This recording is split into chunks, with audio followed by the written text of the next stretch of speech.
Votre corps abrite des billions de bactéries et d'autres petits organismes qui ne peuvent être vus qu'avec un microscope.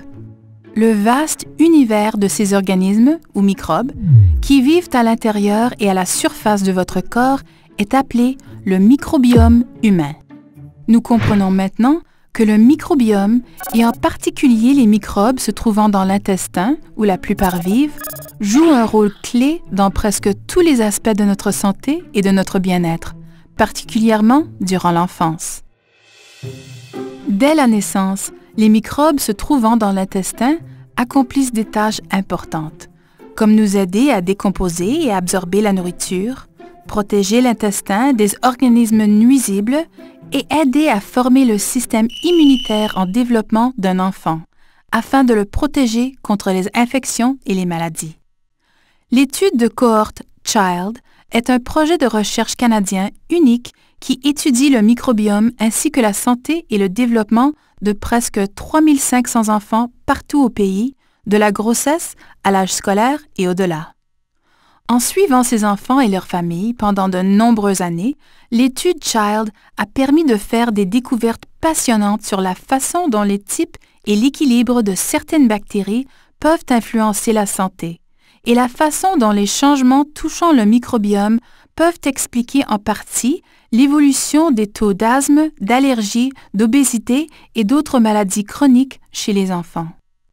Entre autres études, la recherche de l'étude Child a révélé que la façon dont un bébé naît peut avoir un effet sur le microbiome intestinal. Les bébés nés par césarienne ont un microbiome différent comparativement aux bébés nés par voie vaginale et exposés à des microbes provenant de la mère dans le canal génital. Le microbiome intestinal des bébés nés de femmes qui ont reçu des antibiotiques pendant le travail est également plus susceptible de subir des changements.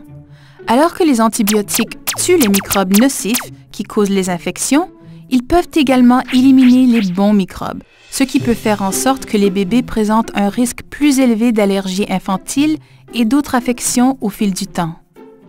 L'étude Child a été l'une des premières études à identifier des microbes spécifiques susceptibles d'influencer l'asthme. En étudiant les bactéries intestinales des bébés visés par l'étude, les chercheurs de l'étude Child ont constaté que les nourrissons à risque élevé d'asthme avaient de faibles concentrations de 4 bactéries intestinales au cours de leurs 3 premiers mois de vie. Il s'agit des bactéries appelées Faecalibacterium, Lachnospira, Veillonella et Rothia, dont les noms difficiles à prononcer ont été abrégés comme suit: FLVR, prononcé Flavor. On ne sait toujours pas exactement pourquoi certains nourrissons ont de faibles niveaux de bactéries Flavor au début de la vie, mais la découverte d'une explication à cet égard pourrait aider les chercheurs à prévoir quels enfants risquent d'être atteints d'asthme et peut-être même à empêcher l'asthme de se développer en premier lieu. Des recherches menées dans le cadre de l'étude Child ont également révélé que ce qu'un bébé mange influe son microbiome intestinal. Le lait maternel est un aliment très spécialisé pour les bébés et leurs bactéries intestinales. Les bébés nourris au sein ont des proportions plus élevées de certaines bactéries saines et des proportions plus faibles de bactéries associées à l'obésité et à d'autres troubles.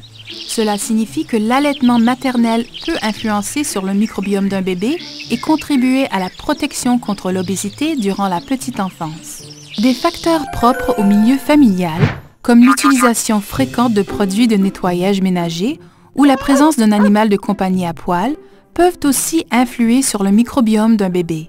Les chercheurs de l'étude Child ont constaté que les nourrissons vivant au sein de ménages où des désinfectants comme les nettoyants multisurfaces étaient utilisés au moins une fois par semaine étaient 2 fois plus susceptibles d'avoir un microbiome altéré, ce qui était associé à un excès de poids chez les enfants de 3 ans.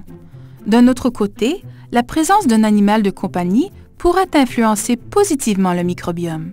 L'étude Child a révélé que les bébés de famille ayant des animaux de compagnie à poil, en particulier des chiens, avaient tendance à présenter des niveaux plus élevés de 2 types particuliers de bactéries, ce qui était associé à des taux plus faibles d'allergie et d'obésité infantile. Toutes ces conclusions de l'étude de Cohort Child aident les parents, les professionnels de la santé, les fournisseurs de soins et les collectivités à comprendre ce qui constitue l'intestin d'un bébé en santé. Et à l'avenir, cela nous aidera tous à prendre des décisions plus éclairées quant à la façon de construire un microbiome solide et sain au début de la vie, dans le but de réduire le risque de problèmes de santé plus tard.